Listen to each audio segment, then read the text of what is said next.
Double चोली ले ले आइहा एगो रातिया में पिन्हई है एगो दिनावा में। डबल चोली ले ले आइहा एगो रातिया में पिन्हई है एगो दिनावा में।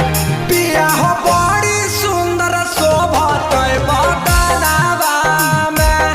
पिया हो बड़ी सुंदर शोभत बदनावा में। काहे तड़पबा जी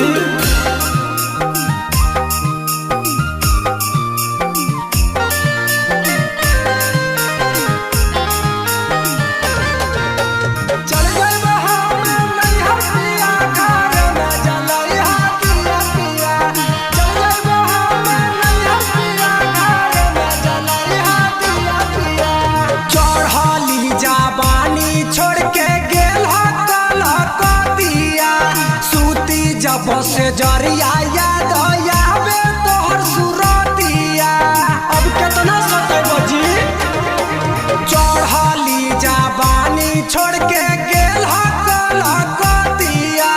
सूती जब से जरिया याद आवे तोहर सुरतिया।